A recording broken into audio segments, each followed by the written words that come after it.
Bora. Além do Fala Pessoal, beleza? Jornada Podcast aqui, mais um para vocês, pela graça de Deus. Hoje estou aqui com o Gu e ele vai apresentar o nosso convidado. E muito obrigado aí pela atenção de vocês e também o nosso privilégio, né, Gu? Tá podendo passar um pouco da história aí de pessoas incríveis que a gente... Pessoas normais, incrivelmente normais. Sim. Né, Gu? Que a gente conversa.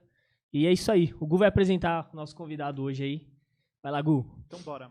Gente, hoje o convidado é um convidado muito especial, também conhecido por ser meu pai. Talvez o seu maior feito, mas a gente conversa sobre isso durante os papos. Então a gente está conversando, para você que não conhece, meu pai, Marcos Atier. Falamos deles em vários podcasts, a gente citou ele e tudo mais. E hoje ele vai estar aqui com a gente contando um pouco da história dele e talvez isso dure horas. Talvez você vai ouvir esse podcast durante a semana, semana toda indo pro trabalho, você vai ouvir uma parte, porque vai longe, porque o cara fez muita coisa que na minha infância me levava a duvidar da credibilidade das palavras dele. Era assim que acontecia. É nada assim como ser velho. Quando você é velho, você fez muita coisa na vida. Exatamente. É vantagem. Peraí que seu microfone. Fala aí, por favor. Nada como ser velho, porque sendo velho, você fez muita coisa na vida. Exatamente. Mas, mesmo assim, você pode ter certeza de que tudo que está sendo falado aqui é verdade, por mais surpreendente que seja. Tá bom? Então, vamos lá, gente. Vamos começar essa conversa. Pai, me conta, por favor. O que você está fazendo hoje? Como que está a sua vida? Conta pra gente. Hoje eu tô gravando um podcast. Muito Boa, bom. boa. Gente, esse foi mais um Jornada Boa, Podcast. isso aí. Valeu, pessoal. Até o Fechamos. próximo.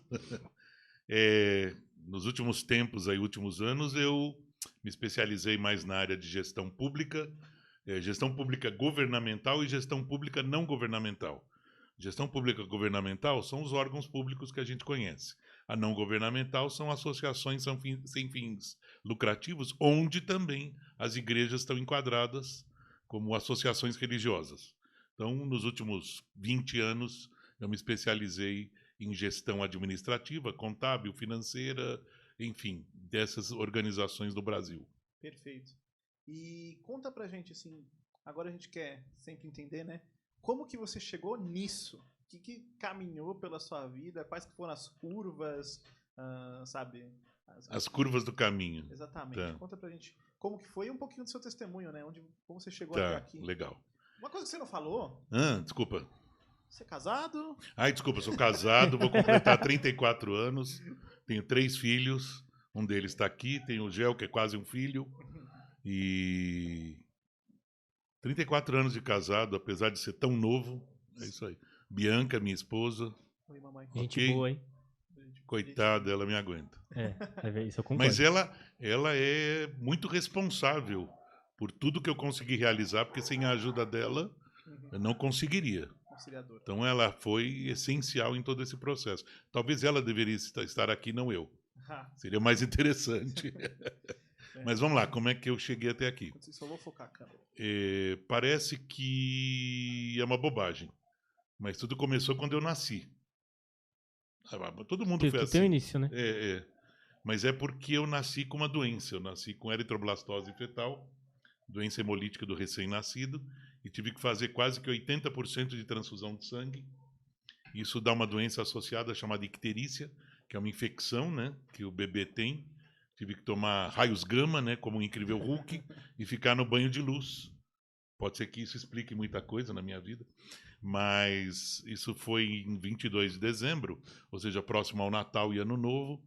E o médico, então, disse para minha mãe, vai para casa, passa o Natal em casa, o Ano Novo também, porque ele vai ficar 15 a 20 dias aqui no hospital. Se sobreviver, vai ter uma saúde frágil, porque a eritroblastose fetal ela dá um colapso na maioria dos órgãos, fígado, rins, intestino e até afeta o cérebro, né? Então, assim, teria uma anemia profunda e um problema sério. E naqueles dias, então, minha mãe fez a oração de Ana, que a gente conhece na Bíblia, quando Ana entrega Samuel para Deus, dizendo, ele não vai ser meu filho, ele vai ser filho do Senhor. E essa foi a história que eu ouvi a minha infância toda. Eu passei literalmente a minha infância morando na igreja. Então, tudo que era atividade da igreja, eu fazia.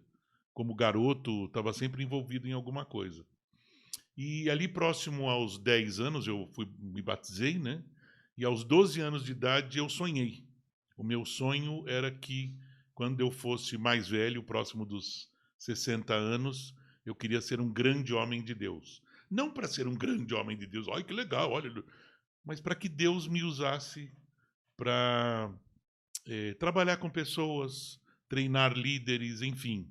Então eu sonhei com isso aos 12 anos de idade, para quando eu fosse lá velhinho, aos 60 anos, eu tivesse um testemunho legal, eu tivesse uma vida legal, uma família legal. E isso foi pautando a minha vida em todas as oportunidades que surgiram.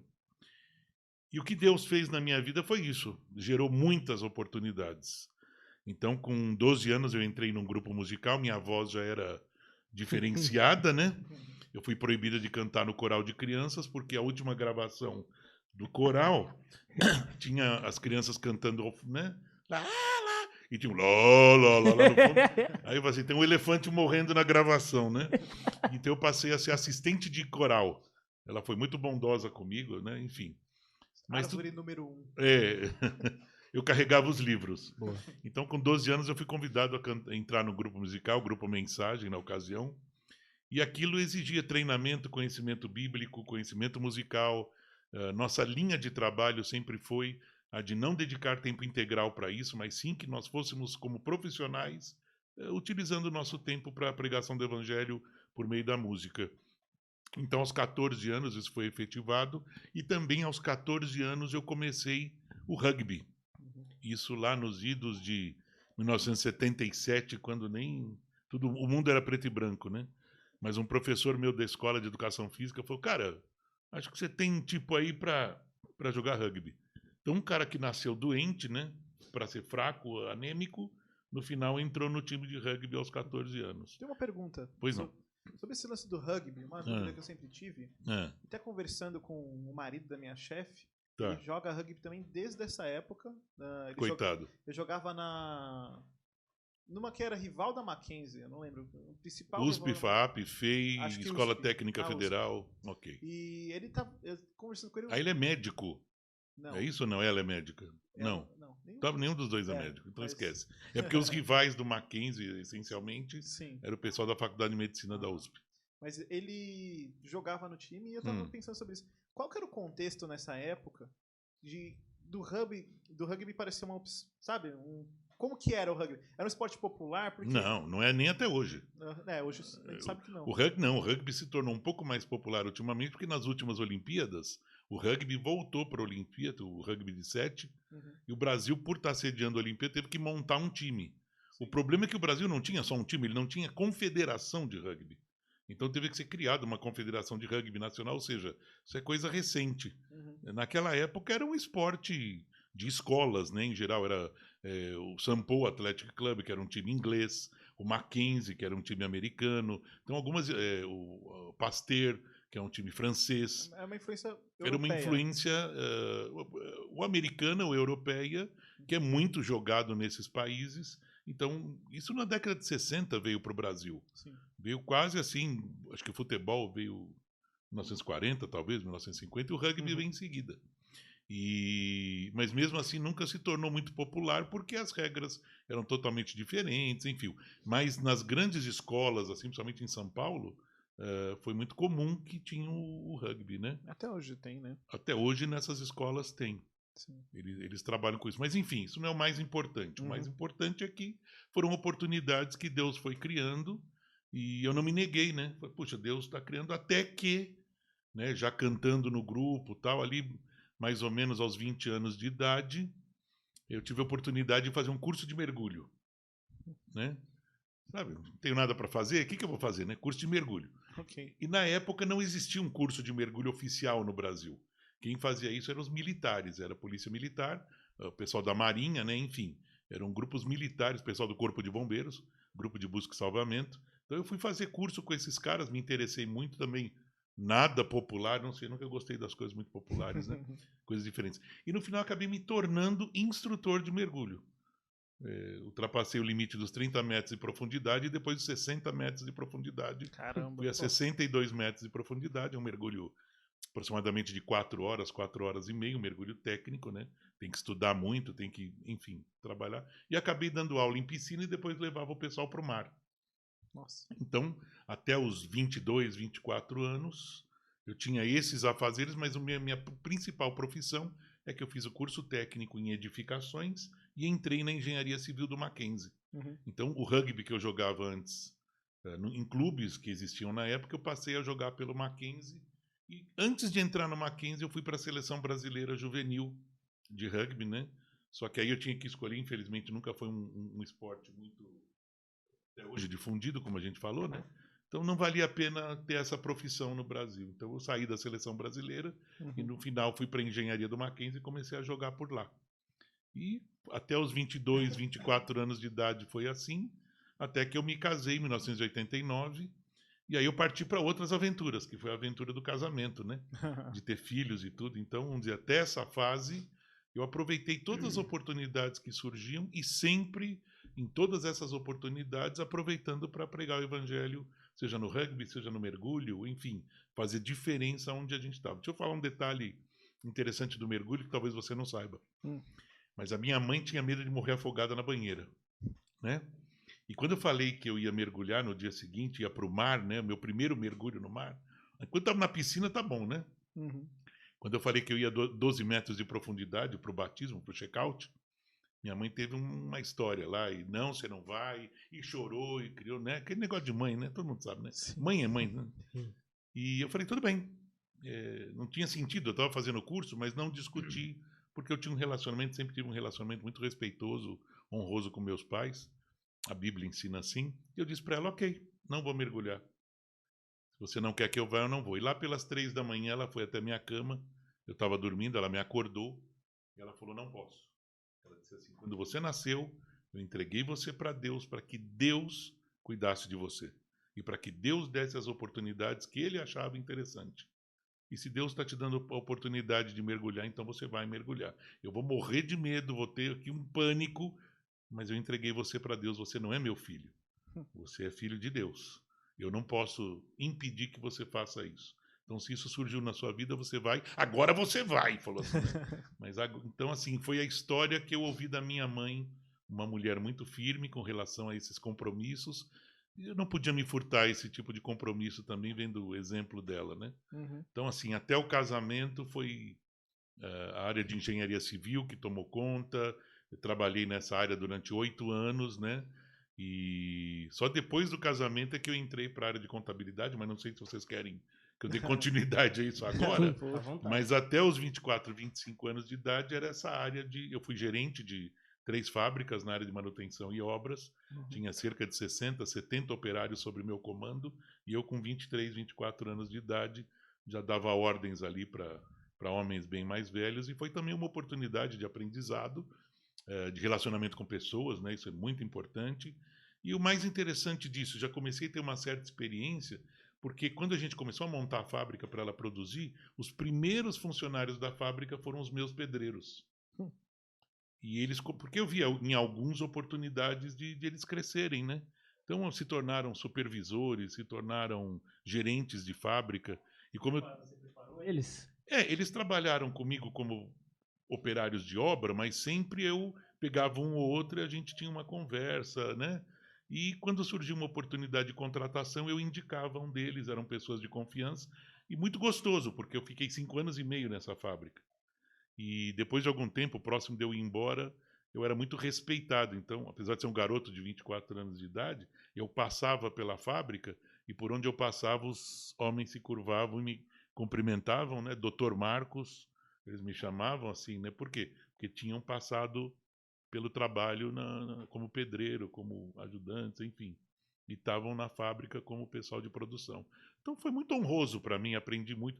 Tive alguns perrengues, né? Às vezes tinha que separar a briga do pessoal com faca, peixeira e revólver, né? Nossa. E até com dinamite eu tive que me meter naquela época. Porque entupiu lá um cano e a única maneira era levar uma banana de dinamite até lá com fio elétrico e alguém tinha que mergulhar para enfiar a dinamite lá. E aí o fio elétrico ficava do lado de cá, que se encostasse numa bateria, ele explodia. Então um cara da manutenção olhou para mim e falou: se o senhor disser que ninguém vai ligar a dinamite, eu vou lá embaixo. Eu confio no senhor. Senhor, um garoto de 24 anos de idade. Eu falei: não, você pode confiar em mim que eu não vou deixar.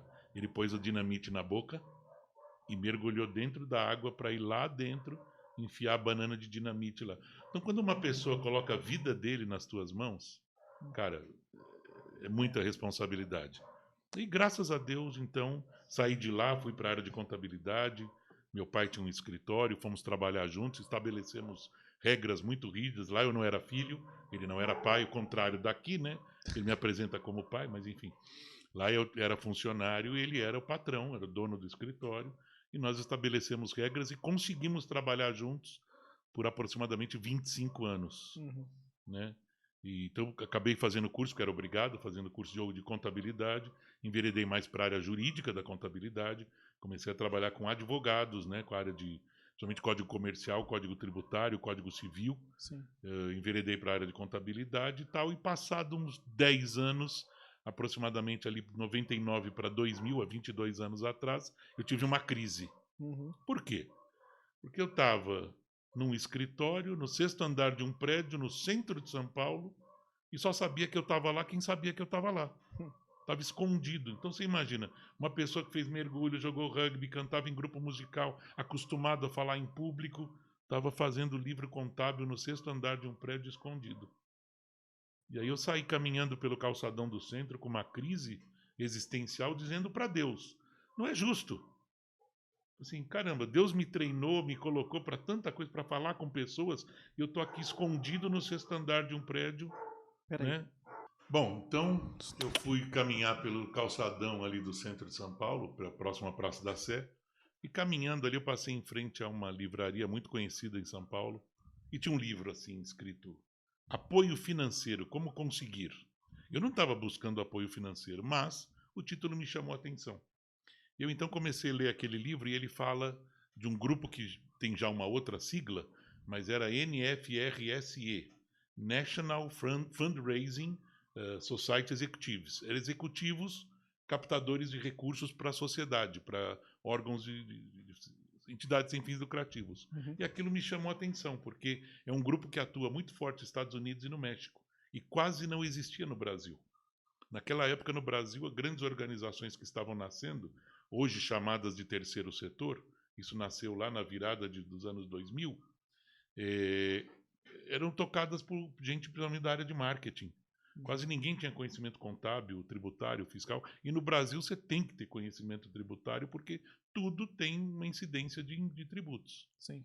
E aquilo me chamou a atenção, eu comecei a pesquisar, estava começando a internet ali no Brasil 92, então isso aí é 99, então já tinha alguma coisa em termos de internet. E eu descobri um curso na GV, na Fundação Getúlio Vargas, de São Paulo, estou fazendo propaganda aqui porque eu fiz o curso, e era um curso voltado para a gestão de organizações sem fins lucrativos. Eu mandei o meu currículo e eles aprovaram o meu currículo e eu fui fazer lá. E junto comigo tinha superintendente do Instituto Ayrton Senna, Instituto Xuxa Meneghel, Fundação Bank Boston, só grandes organizações que estavam se profissionalizando naquela ocasião, e o curso então tratava de projetos, programas, planejamento, enfim. A grande questão é que acabava a aula e o pessoal vinha na minha mesa e falava: o que ele quis dizer com isso? O que significa tal coisa, né? E eu respondia, lógico, eram meus amigos, meus colegas de classe, só que eu tinha que brincar. Falei: gente, vocês todos são sem fins lucrativos. Eu não, eu sou com fins lucrativos, né?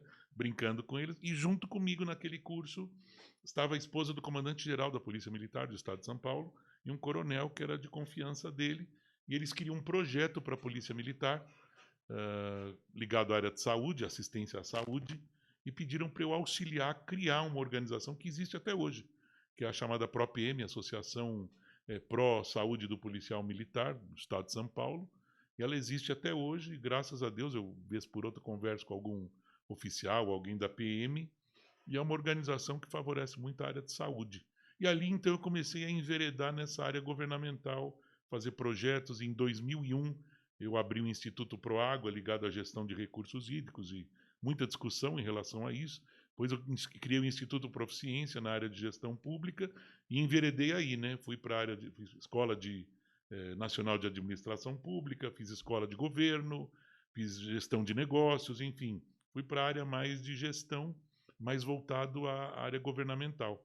Eu criei isso para a PM e nesse meio tempo viajei, fui morar em Florianópolis e lá eu conheci também algumas organizações públicas, até que uma pessoa, um amigo, falou, olha, tem um programa aí nacional de gestão pública chamado GES Pública, é a tua cara.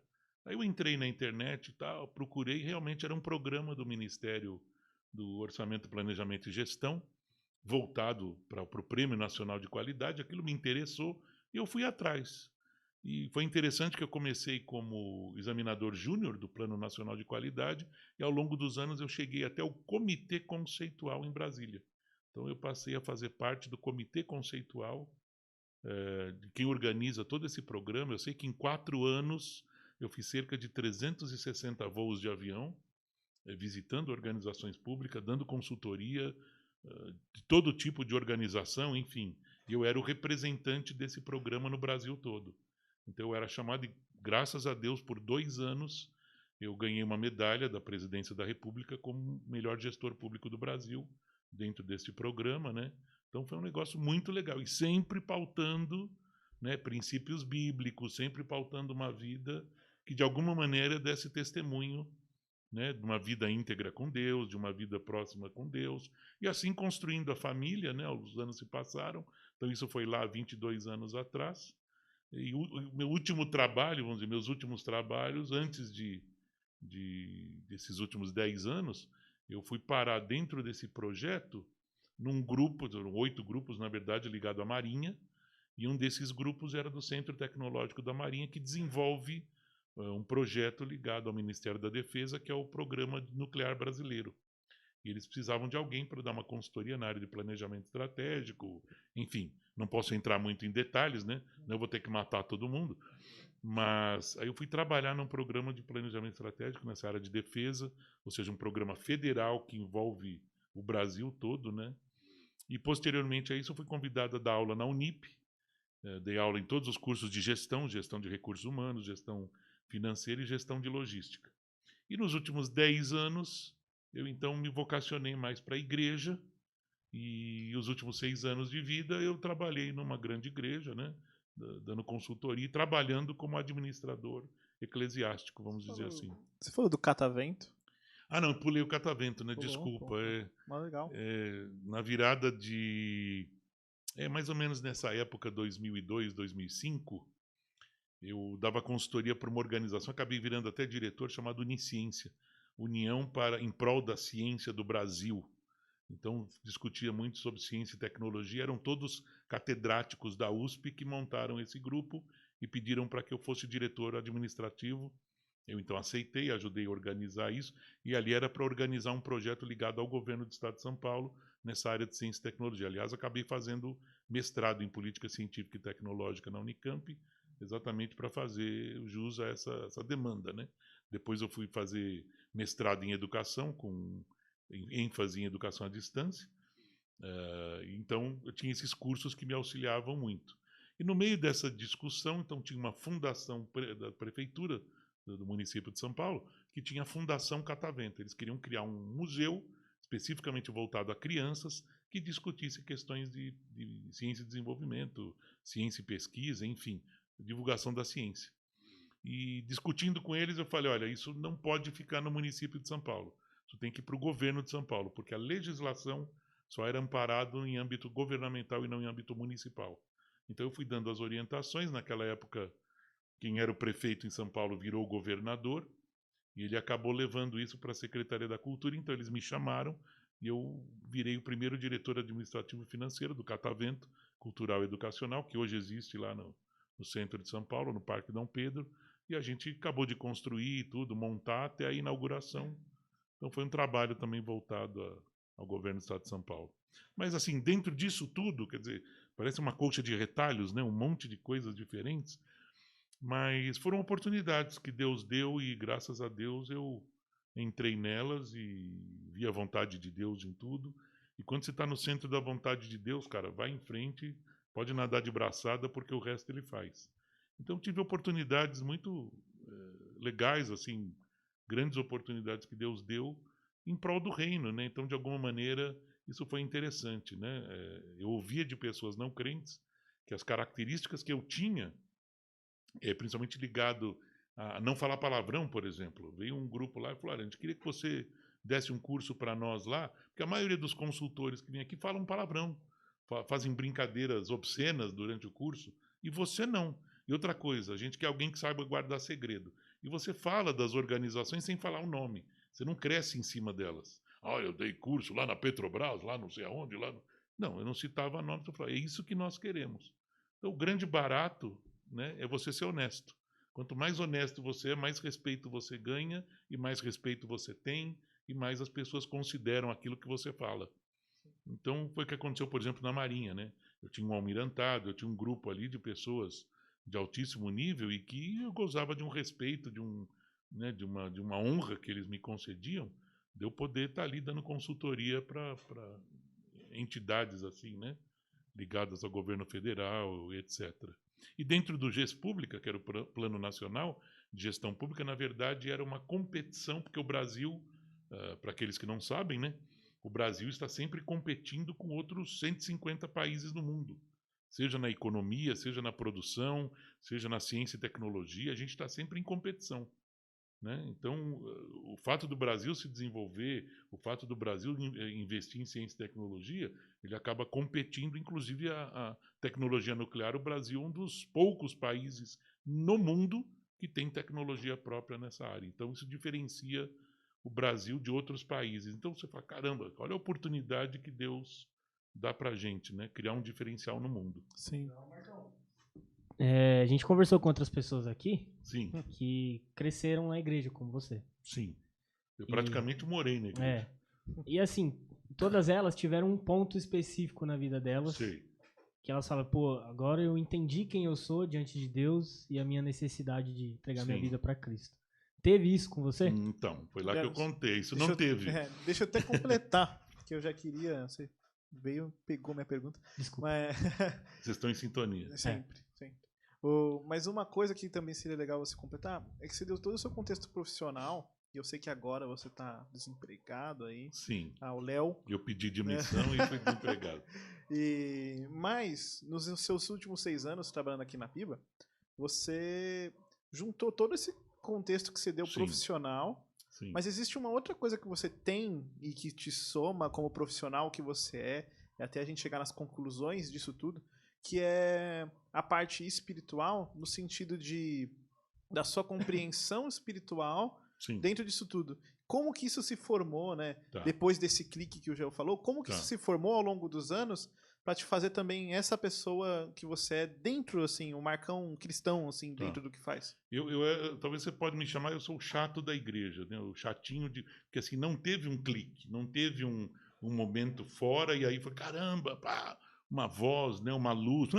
Não teve nada disso. E sim uma compreensão desde cedo, talvez pela minha história, pelo que minha mãe contava e tudo, por viver dentro da igreja e entender. E a minha participação nos grupos musicais, que no final a gente ia nas igrejas, dava testemunho, falava em escola dominical, falava em culto, pregava, tinha que estudar para isso, né? E tinham poucos recursos. Eu sou de uma época que, vocês não sabem, mas não tinham tantos recursos para você sair estudando e ter conhecimento bíblico. Eu devo isso a homens muito experimentados que fizeram discipulado comigo. Um deles é o falecido Jari Veloso, que foi o fundador da Igreja do Morumbi, Jaime Kemp, homens que inovaram no Brasil, criaram movimentos. O Jaime Kemp foi quem criou Vencedores por Cristo, e foi um cara que inovou em termos de treinamento. O próprio Palavra da Vida inovou no treinamento de jovens para líderes. Então, na verdade, a minha experiência foi essa, né? O Carlos Oswaldo. Carlos Oswaldo. Qual que é o nome do outro que morreu ano passado? O Paulo França? Não. O seu Haroldo. O Haroldo Heimer, sim, foram homens, sem dúvida, que a gente teve experiência, vivência, sem dúvida, né? Mas isso foi trazendo para mim uma vivência de igreja, conhecer a igreja. E, cara, quando você viaja num monte de igrejas, você vê um monte de situações, o que deu certo, o que não deu certo. Então, para mim, de alguma maneira, a gestão hoje na igreja somou tudo isso que eu trabalhei, estudei, eu precisei disso tudo profissionalmente. Só que eu precisei também de um conhecimento bíblico, teológico, pastoral.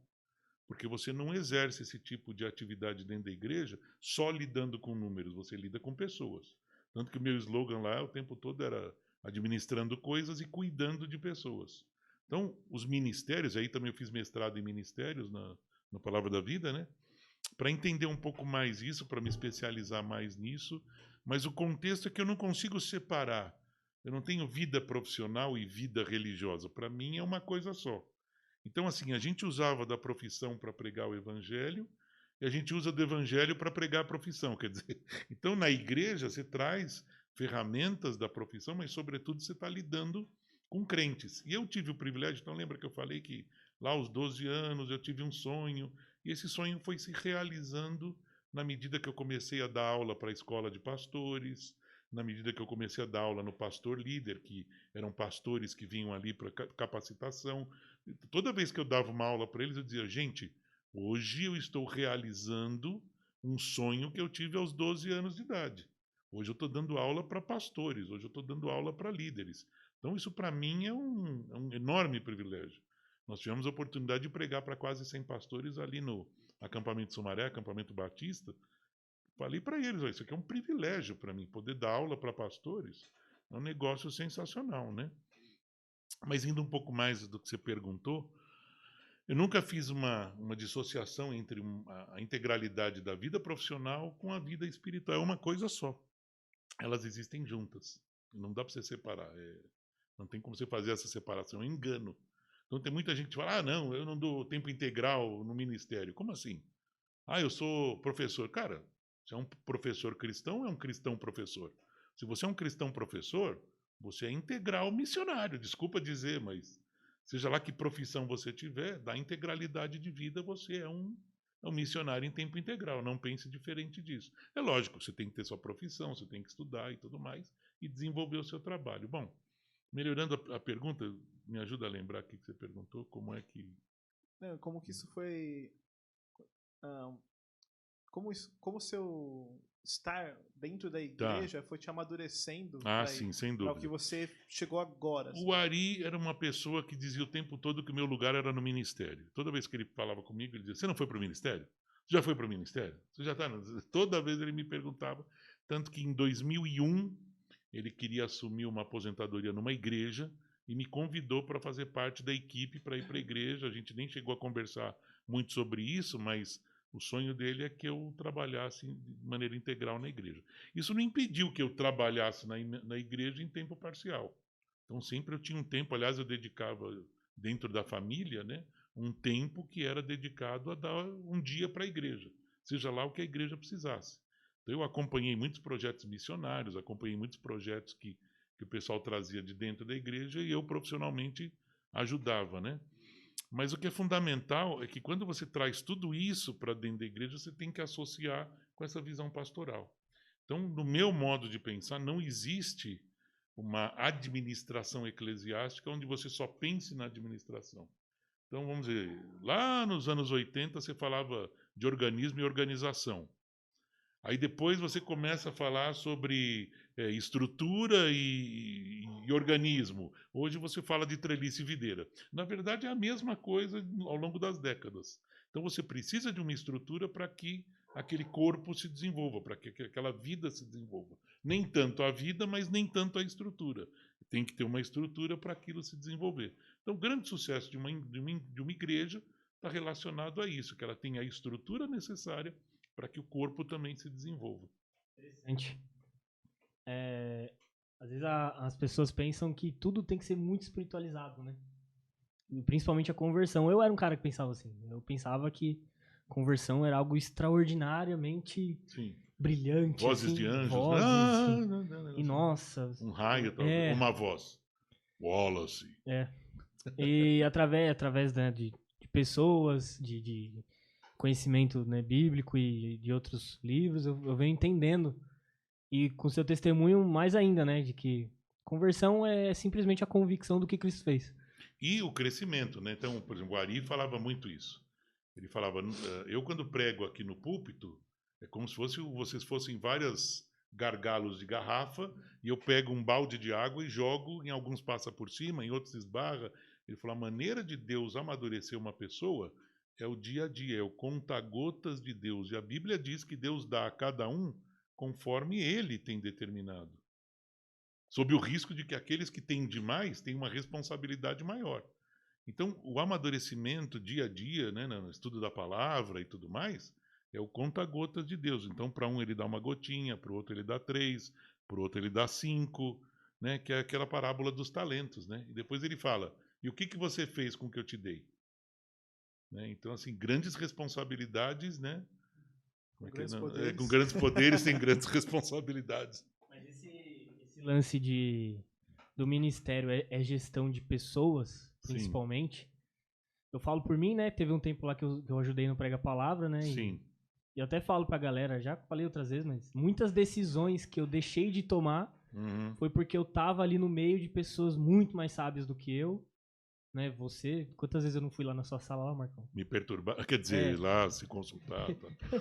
Tem um tempinho pra mim aí. Então, assim, tem um texto que eu amo na Bíblia, né, que é a glória do idoso está em seus cabelos brancos, né? Dizem, né? Eu falo a velhice também está nos cabelos brancos. Mas é a ideia da sabedoria da vivência, né? Sem dúvida. Que, meu, algo que eu tava pensando quando eu fiquei sabendo da sua viagem, né, que vai rolar. Não falei ainda.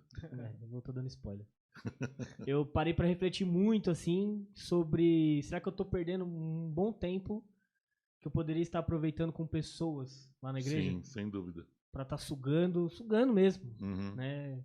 Poderia ser um homem muito mais sábio se eu tirasse um tempo da minha semana pra ir conversar com algumas pessoas. Só conversar mesmo, né?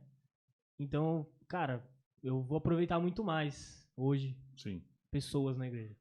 É possível que saia um vídeo aí num canal aí que talvez esteja nascendo, que ele diz assim, aproveitar com o erro dos outros é muito melhor. Tem gente que teima com isso, que é aproveitar errando, mas aproveitar com o erro dos outros, a experiência dos outros é muito melhor, muito mais interessante. É uma coisa que... E a igreja favorece isso. Isso, exatamente, que é uma coisa que a igreja favorece. E daí, uma dúvida que eu tenho como que... Porque isso eu acho uma coisa peculiar na sua história. Tá. Que é como que o pequeno Marcos, ouvindo dentro desse contexto a sua história de nascimento e tudo mais, como que isso te ajudou a direcionar para que você se mantivesse firme, sabe? Através do exemplo da vovó, mas assim, também dessa história e tudo mais. Porque a gente vê muito marca dessa história, tipo, no seu tamanho, na sua saúde. Que fraca, doente. Vale dizer, você tem esse tamanho, mas seus exames... São perfeitos. São perfeitos, são tudo saudáveis, né? As notas também. É o contraste. O cérebro funciona também. Pois é. De vez em quando. De alguém, né? E daí, como que esse background dessa história, sabe... foi refletindo ao longo da sua vida, tipo, de você parar e pensar no momento de crise, de, poxa, não, tem isso, tá? Como que foi isso? A gente não pode tirar disso tudo, né, a misericórdia e a graça de Deus que nos concede, o mérito não é nosso, né? Então, com essa história que minha mãe me contou, eu aprendi a compreender dentro das minhas limitações a grandiosidade de um Deus milagroso. Então, um Deus que é capaz de transformar uma vida destinada, pelo menos cientificamente, a um caminho e ter uma guinada de 180 graus e ser algo completamente diferente, cara, só pode ser Deus.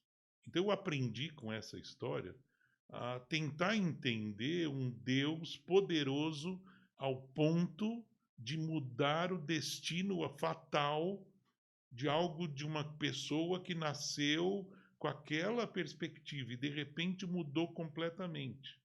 E a cada dia, e a cada momento, e a cada oportunidade, eu vendo a boa mão de Deus trabalhando. Eu vou contar uma coisa.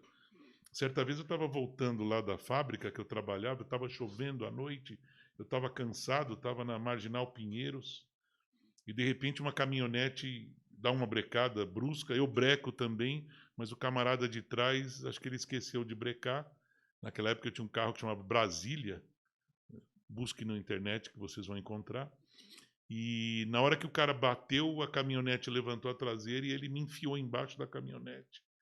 E o que aconteceu comigo é que naquela época eu já usava cinto de segurança, não era obrigatório, mas eu sempre fui voltado nessas questões de segurança e tal. Quando ele bateu, eu fui arremessado para frente. Mas o cinto de segurança me jogou para trás. E como eu sou pequenininho e levezinho, o encosto do banco quebrou. E eu caí para trás e o teto veio parar aqui. Então, na hora que saiu um cara do meu tamanho de dentro daquela lata de sardinha, sem nenhum arranhão, o pessoal olhou aquilo e falou: caramba, como é que esse cara sai daí de dentro, tá vivo, né? Mas, enfim, imediatamente telefonei para os meus pais, falei: olha, teve um acidente, eu estou muito bem, para não preocupá-los. Consegui um guincho. Quando eu cheguei lá na minha casa, minha mãe ficou. Se a minha mãe não tivesse me vendo ali, ela falaria: morreu, né? Enfiamos o carro na garagem e eu, como até hoje, né? Eu fui dormir. Eu orei, agradeci a Deus, sempre compreendendo a grandiosidade de Deus. E ali, mais uma vez, Deus me salvou. Então, eu fui salvo várias vezes da vida, né? Coisas até que eu nem sei aonde eu fui salvo. Talvez no mergulho, talvez em alguma situação, Deus me salvou. E eu dormi. Dormi como durmo até hoje. Né? Brinco que é o sono dos justos. E o telefone toca de manhã e quando eu atendo foi o sujeito que bateu no meu carro, dizendo assim: olha, estou te ligando para dizer que eu já acionei meu seguro, vai estar tudo pago, você não se preocupe. Eu falei para ele: desculpa, eu não estava preocupado. Falei brincando, mas assim, Deus trabalha enquanto a gente dorme. Então isso na minha vida, e depois de casado na vida da minha família, isso sempre foi uma marca. Confiar em Deus e estar no centro da vontade de Deus é o melhor lugar que você pode estar. Porque em Mateus 6,33 é muito claro. Busque a Deus, o reino de Deus e a sua justiça. Cara, que as outras coisas Deus vai acrescentar. Não se preocupe, mas esteja no centro da vontade de Deus. Entenda o que é o centro da vontade de Deus para a sua vida. E a Bíblia nos orienta o que é o centro da vontade de Deus. Né? Quando você é filho, obedeça os seus pais, honra os seus pais. Tem vários textos que dizem o que é a vontade de Deus para a tua vida. Depois que você se casa, o que é o centro da vontade de Deus? A prioridade é a sua família. Quer dizer, prioridade número 1 é relacionamento com Deus, segundo a sua esposa, depois seus filhos, enfim. Então a Bíblia mostra, passo a passo, o que é a vontade de Deus para a nossa vida. E não é ter sucesso, não é ter profissão, muito menos ter dinheiro. E Deus vai acrescentar conforme a sua vontade. Seja muito, seja pouco, enfim. Seja da maneira que for, Deus tem um planejamento para isso. Então, assim, graças a Deus pela sua misericórdia, pela sua graça, mas Deus trabalha enquanto a gente dorme, quando a gente está no centro da vontade de Deus. Quanto a isso, não tenho a menor dúvida, e essa foi uma marca notória, emblemática em toda a minha vida e está sendo até hoje. Legal. Uma outra coisa que eu vejo como uma marca sua, isso desde pequeno, é o seu relacionamento com as pessoas à sua volta. Sim. Não importa... Primeiro eu dou um susto, né? Depois Isso. a pessoa está em pânico. Não só dentro da igreja, mas como Sim. fora, desde a pessoa que mais simples, tipo, que tá lá catando lixo e falou com você alguma coisa, até a pessoa tipo mais importante que Sim. te deu a medalha. O presidente da República. Isso. Você trata da mesma maneira. E daí... Na verdade, eu trato todos como VIPs. Sim, exatamente. Eu padronizo todo mundo por cima. Verdade, importante. Mas como que isso, assim, e isso foi, acho que uma das maiores, e o que eu tenho visto de pessoas vindo falar comigo agora nessa sua saída. Não falamos ainda da saída. Vamos falar. Mas nessa sua saída, o que eu vi é justamente essa marca, do como afetou a vida das pessoas, como que você olhava para a vida das pessoas. Sim. E fala, por que isso é importante? Como? Como que eu vou ser uma pessoa assim? Como que eu posso buscar ser uma pessoa de relacionamento? Eu acho que primeiro a resposta disso é Deus olhou para mim. Né? Mesmo eu não merecendo, Deus olhou para mim. Então, quando ele olhou para mim, e eu não tenho nada especial além de ninguém, então eu sempre falo, geralmente os jovens, né, vêm falar comigo, como é que você fez tanta coisa? Ou então alguns falam, não é possível que numa vida só consiga fazer tudo isso. Eu falo, olha, cara, eu não sou melhor do que ninguém, nem pior do que ninguém. E é o que causa maior frustração, talvez. Eu sou igual a todo mundo. Meu dia tem 24 horas, eu tenho 57 anos, ou seja, meu ano tem 365, igualzinho para todo mundo. Então, primeiro, Deus olhou para mim. Então, eu me senti resgatado, protegido por um Deus poderoso que teve tempo para olhar para mim. Se Deus olhou para mim e entendeu a minha vida como preciosa, qual a minha responsabilidade quando eu olho para uma pessoa? E se nós fomos criados à imagem de Deus, ou refletindo a imagem de Deus, o mínimo que a gente precisa fazer é tratar qualquer pessoa, seja ela quem for, com o mesmo respeito que Deus tem, a ponto de mandar seu único filho para morrer por toda a humanidade, sem especificar quem era importante e quem não era. Então eu sempre traduzia assim, puxa, se Deus operou tantos milagres na minha vida, a minha responsabilidade sobre as pessoas é imensa. Então cada vez que vinha alguém, o Gel vem falar comigo, sei lá, a minha característica sempre foi de ter porta aberta. Estou fazendo alguma coisa, cheio de coisa, pode falar comigo? Cara, posso, senta aí. Minha prioridade são pessoas, não são coisas. As coisas precisam ser feitas, mas a prioridade são pessoas. Às vezes eu tinha que dizer, cara, eu tenho 10 minutos, mas vamos lá. Entendendo que a responsabilidade que Deus coloca a cada um de nós, não é à toa que o mandamento primeiro é obedecer a Deus sobre todas as coisas. E o segundo, é amar o seu próximo como a si mesmo. Quem disse isso? Só Jesus disse isso. Quer dizer, não foi entregue isso para um apóstolo, para um discípulo, o próprio Jesus disse isso. Então, cara, se o meu relacionamento com Deus estabelece um padrão de respeito, de honra, de responsabilidade, o meu relacionamento com o próximo tem que ser a mesma coisa. Não pode fugir desse padrão. E detalhe, Deus vai cobrar o sangue de cada um desses que passaram pela minha vida. Eu tenho responsabilidade, não importa se meu convívio foi de 5 minutos com aquela pessoa, ou se de 5 anos ou de 50. A minha responsabilidade é que, muito provavelmente, eu nunca mais vou ver aquela pessoa, mas aqueles 5 minutos precisam fazer diferença na vida daquela pessoa. Isso eu aprendi muito num livro chamado Dinâmica da Vida Autêntica. Quando um cristão encontra uma pessoa, a vida dele fica diferente, ou para pior ou para melhor. Ele até dá um exemplo no livro lá. Se o camarada está na ponte e quer se atirar da ponte, está em dúvida, e passa um cristão do lado dele, depois deles conversarem, ou ele pula ou ele desiste. Ele não fica mais em dúvida. Ou ele vai dizer, minha vida é uma desgraça mesmo, e pula. Ou ele vai dizer, cara, tem esperança, tem algo melhor.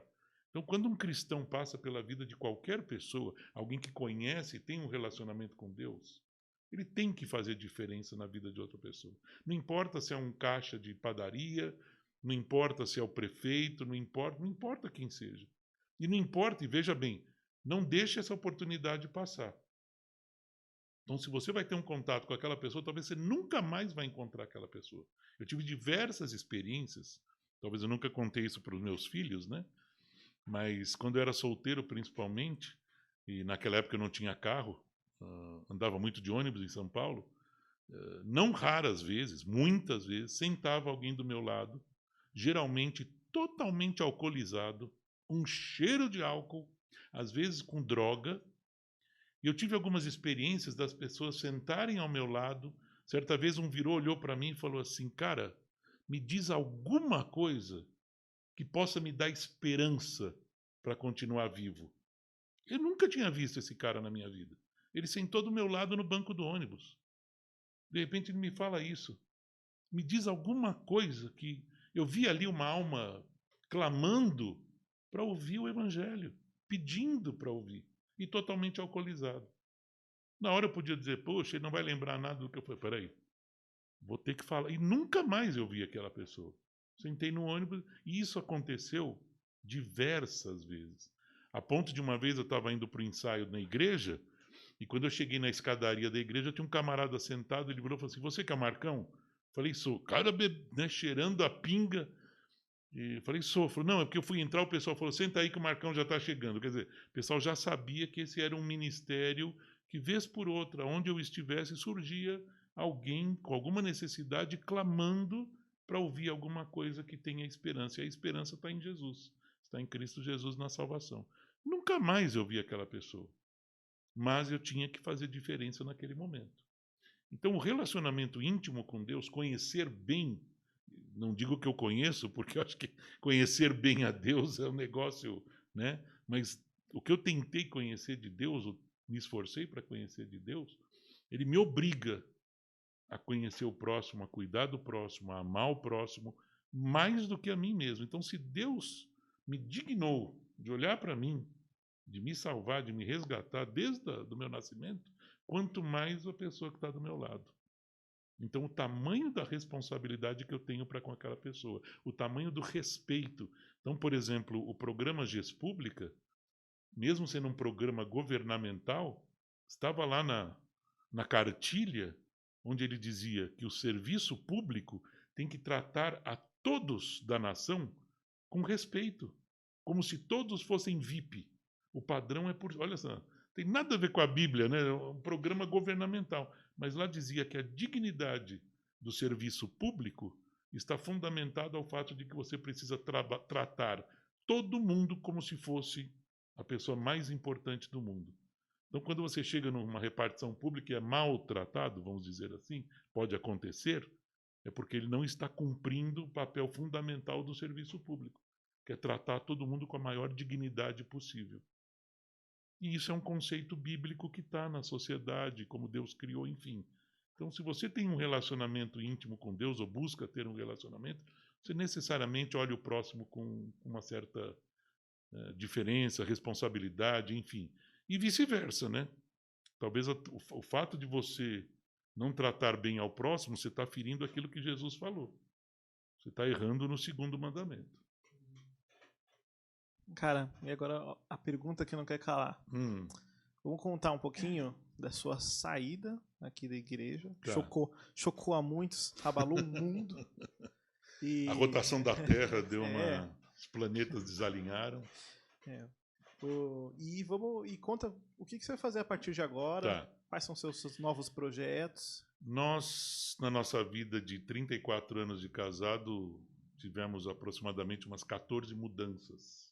Entre elas, mudança de estado, né? Estado de São Paulo para Santa Catarina, quer dizer, não eram mudanças muito triviais. Mas algo que a gente sempre teve na nossa família, e graças por isso que eu falei que a Bianca é tão importante, ou mais importante na minha vida, porque Deus colocou na minha vida uma pessoa que tem exatamente esse relacionamento com Deus, alguém que enxerga Deus em todas as situações e circunstâncias. E a nossa vida foi pautada em cima disso. E por que foi tão importante também? Porque cada vez que surgia uma oportunidade maluca, ela dizia, vá em frente, porque ela via a boa mão de Deus conduzindo isso. Então, assim, se não fosse a participação, não vou nem dizer ajuda, porque acho que a gente não ajuda um ao outro. Nós somos colaboradores um do outro, nós somos parceiros um do outro. Então, assim, agora vai você, depois vou eu, enfim. Não vou entrar muito nesse mérito. E muito recentemente eu ouvi uma frase muito interessante que diz que o cristão não tem âncoras, o cristão tem raízes. Então a gente deve ter raízes profundas na palavra de Deus, mas não deve ter âncora, nada deve nos segurar. Nem patrimônio, nem bens, nem nada, nem emprego. E ao longo do nosso tempo de casado, né, vou voltar, vamos lá. Eu estava lá no Gespública, tal, enfim, fui crescendo dentro do programa. E nós estávamos morando lá em Florianópolis, na ocasião, e tínhamos que voltar para São Paulo por uma questão familiar. Então, nós colocamos algumas situações e Deus respondeu que nós tínhamos que voltar. Muito bem, mudança preparada, caminhão da mudança pronto, agendado. Eu estou lá um dia, já nas últimas semanas, nós estamos lá, fui em lugar para comprar comida, porque nem fogão a gente tinha mais, enfim.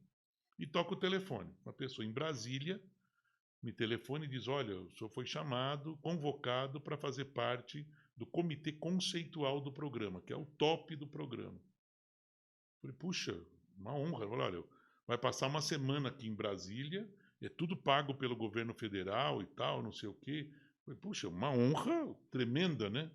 Quem sou eu? E quando é? Ah, é tal dia, bem no dia da mudança, que o caminhão estava agendado.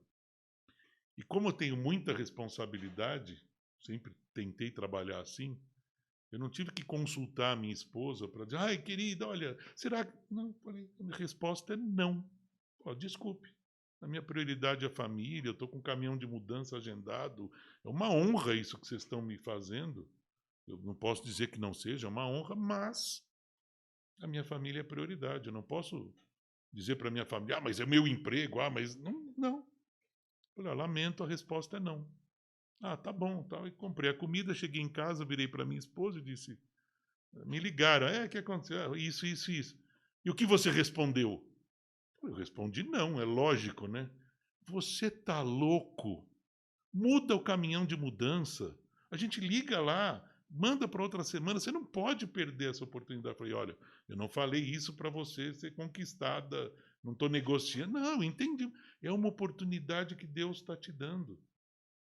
E foi assim que aconteceu. Eu liguei para o caminhão de mudança. Tinha, de novo, você está no centro da vontade de Deus, as coisas se acomodam. Não, tudo bem, temos vaga. Agendei a mudança para outro dia, fui a Brasília e fiquei uma semana lá. Entendendo que a minha participação, e se você procurar aí nos livros do GES Pública, meu nome está lá, fazendo parte do Comitê Conceitual do Ministério do Planejamento, Orçamento e Gestão. Mas por quê? Centro da vontade de Deus, buscando a prioridade daquilo que Deus estabelece para a nossa vida. Mateus 6,33, e as demais coisas ele cuida. E o mais ele vai fazer, e essa tem sido a nossa experiência. Então, o que vai acontecer agora é isso, né? Nós sentimos como uma volta a um sonho que nós tínhamos como casal. Agora minha família, minha esposa, meus filhos estão casados, que se virem, que amadureçam. Está na hora, né, de largar a barra do pai, da mãe, né? E vamos voltar para Santa Catarina, vamos voltar ali para Florianópolis com muita alegria. Eu ainda com energia, com motivação para aquilo que Deus estiver mostrando para que a gente faça. E nada nos prende, nada nos amarra, nada nos condiciona. Deus mostra, a gente vai, a gente encara e vai. E foi impressionante a maneira como Deus respondeu, que enquanto a gente dormia, Deus estava trabalhando. Então, nós fomos numa viagem de 12 dias para Santa Catarina e compramos um apartamento, um presente de Deus, como tudo na vida, super reformado, mais barato, enfim, melhor e muito melhor do que a gente imaginava, que é o que Deus faz. Melhor e muito melhor do que a gente pode imaginar. E isso foi uma maneira de Deus responder, dizer, estou preparando o caminho para vocês irem para lá. E interessante que, estando lá nesses dias para comprar apartamento, já tivemos algumas experiências que vimos muito claro um dos motivos que Deus nos quer de volta, a ouvir de amigos dizendo, que bom que vocês estão voltando, porque nós estávamos precisando de pessoas assim. Então você já fala, caramba, se for só por isso, já valeu a pena. Então a Bíblia nos orienta aqui. Salvar uma única alma, ou auxiliar, ou contribuir para salvar uma única alma, a festa no céu. Então, se for para isso, que Deus nos abençoe, que a sua misericórdia nos dirija, né? Você tem algum projeto para agora? É o momento, né? Isso. Eu tenho vários projetos, mas o principal, que é antes disso tudo, nós já tínhamos falado, é começar um canal aí de YouTube, nós vamos trabalhar nesse sentido, que fale sobre gestão eclesiástica, gestão de igrejas, abordando questões relacionadas às necessidades que a maioria das igrejas tem e não dão conta disso. Então, a experiência que nós tivemos no Pastor Líder é que 95% das igrejas no Brasil acham que não precisam declarar imposto de renda, não precisam fazer contabilidade, enfim, coisas banais como um aluguel, não fazem um contrato, né? E tudo isso a gente faz diferença na sociedade. Foi interessante que certa vez num retiro aí da igreja, jovens e adolescentes, foi sugerido um local e a pessoa estava totalmente desorganizada em termos legais, e eu conversando com ele, falou, lamento, nós somos uma igreja, a gente pauta por princípios e nós não vamos fazer o retiro porque você está totalmente ilegal. E nessa conversa ele começou a me pedir ajuda de como é que ele podia ser legalizado. Então eu comecei a ajudá-lo como igreja a colocar a empresa dele, vamos dizer, o sítio dele, mas enfim, a ser legalizado em termos de negócio. Então o impacto da igreja também é esse. O impacto da igreja é que a gente precisa fazer diferença, é o que a gente vê em Atos, né? A igreja fazia diferença no meio em que estava. E a igreja tem que fazer isso em todas as áreas, ela tem que fazer a diferença. Então, o crente tem que fazer. Igreja nada mais é do que agrupamento de cristãos. Então, nós temos que fazer diferença, ser sal e luz onde a gente estiver. Nem que seja na maneira contábil, administrativa, por mais chato que isso seja para a grande maioria das pessoas, mas é uma maneira de nós ajudarmos as pessoas a se legalizarem. Então, tem uma família aí que me agradece porque Eles estavam na ilegalidade, hoje tem uma microempresa, estão trabalhando, estão ganhando seu sustento. Por quê? Porque decidiram fazer a coisa dentro da lei. Qual que é o nome do canal? A Igreja e a Boa Gestão. Estará na descrição. Logo, logo vai aparecer aí. Até a gente publicar isso já deve estar. Vamos ver. Se você gravar o que você me A deve. Igreja e a Boa Gestão, e você também. Né? Patrocinado por Atier Filmes, como esse podcast. Exatamente. Tá aí em cima, cuidando do Estamos canal. buscando demais patrocinadores, não brincando. Não. Vai, Gel? Cara, agradecer, Marcão, né? Se despede. Vai. Não tô pronto pra isso ainda. Eu falei com ele no final do ano. Né? Mas agradecer, né? Sua vida realmente impactou, não só a minha, eu sei que de muitos jovens, muitas pessoas na igreja. Eu tenho um casamento saudável até agora. Amém. Porque só de acompanhar a sua vida, suas decisões, seus conselhos, eu tenho conduzido, pela graça de Deus, meu casamento. Amém. Meu trabalho hoje. Então, assim, eu até brinco com o Gustavo que a única pessoa que eu tenho inveja no mundo é dele, porque eu não tive o privilégio de crescer com você, mas eu não tenho muito o que falar, não. Eu quero agradecer. Esse é o podcast que a gente está querendo gravar desde o começo. Acho que é esse e o com o seu Ismael, né? Que são os que a gente mais quer gravar. E obrigado. Eu fico muito feliz de poder compartilhar. Eu tava pensando aqui enquanto você tava falando, porque eu já ouvi metade das histórias, então podia ignorar. Você vivenciou vários, né? Mas eu tava pensando, cara, que da hora, eu vou poder mostrar isso pro meu filho. Se meu filho perguntar alguma coisa do meu avô, eu vou falar, tá aí. Tá dizendo que eu vou estar morto. Provavelmente. Tá, entendi. Vai ser bem triste, assim. Fazer os cortes, mostrar no casamento, no enterro. Entendi. Bom, mas... Sem noção. Bom, no enterro você já sabe como vai ser, né? Sim, tá bem orientado. Sim, já tá bem orientado. Quero ninguém chorando, quero todo mundo empilhadeira, rindo. Plano empilhadeira, né? Mas muito obrigado por compartilhar tudo. Eu recomendo. Seu contato, o canal vai estar aí na descrição do vídeo. Quem tiver interesse pode entrar em contato. Principalmente porque tem muita sabedoria para passar. E eu nunca tive vergonha. Os caras já me perguntaram, né? Você tem vergonha de ficar na sombra do seu pai, de ser filho do Marcão? Nunca. Eu sei que você fez de tudo quando a gente entrou na PIBA pra eu não ser seu filho. Ser o filho do Marcão. Mas sempre foi o meu maior orgulho. E eu sou muito privilegiado. Sempre falo pro Gel, né? Que eu sei que Deus vai me cobrar muito pelo privilégio de ser seu filho, mas isso nunca vai ser um fardo. E eu sou muito grato e não tenho nenhum medo em te imitar, em fazer exatamente essas coisas, copiar, porque eu já tenho visto resultados na minha vida de buscar do que é ser uma pessoa assim. A Estela fala, né? Onde o Gustavo vai, ele faz um amigo. E é justamente porque eu sempre busquei te imitar e fazer essas coisas e querer buscar, assim... Olhar, obviamente, né? A gente busca olhar para Cristo, mas o seu exemplo prático sempre me ajudou a ser mais parecido com Cristo. Eu sou muito grato por isso. Então, obrigado por vir aqui, compartilhar um pouco. Quem sabe outras oportunidades a gente consegue contar mais histórias à beira do mar. Boa, com certeza. Com certeza. Outro tipo de barulho, exatamente, né? Sem cachorro latindo. Exatamente. O barulho do mar por trás. Né? Você quer falar mais alguma coisa? Quero sim. Eu queria deixar muito claro que eu não sou melhor do que ninguém, nem pior do que ninguém. E que Deus tem planos maravilhosos para cada um de nós. A Bíblia diz que nem olhos viram, nem ouvidos ouviram o que Deus tem preparado para aqueles que o amam. Então, o que eu posso dizer é que eu não tenho nada de especial, absolutamente nada. Deus não tem preferidos, não tem prediletos. E é lógico que tudo isso, que legal, não foi fácil. Tiveram momentos muito difíceis.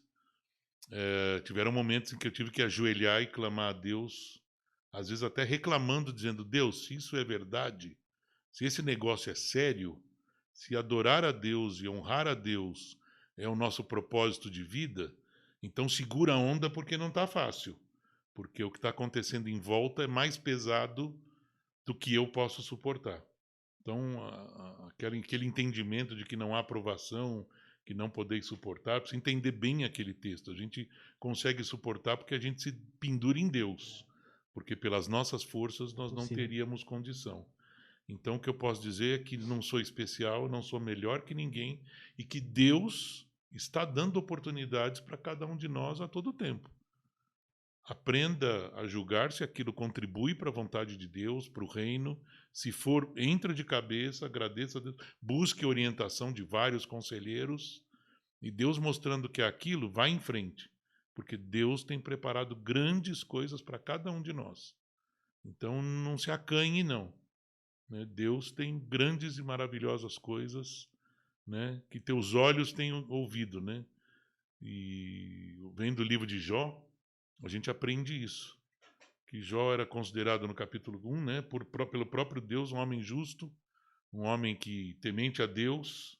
E no seu último capítulo, capítulo 42, ele vira e diz: eu te conhecia só de ouvir falar e agora os meus olhos te veem. Então, ainda tem muito que aprender, né, da grandiosidade de Deus, do privilégio de ter a Deus como Senhor. E vamos em frente a isso para qualquer idade, isso para qualquer situação. Grandes coisas Deus tem para cada um de nós. Amém. Fechou? Fechou, cara.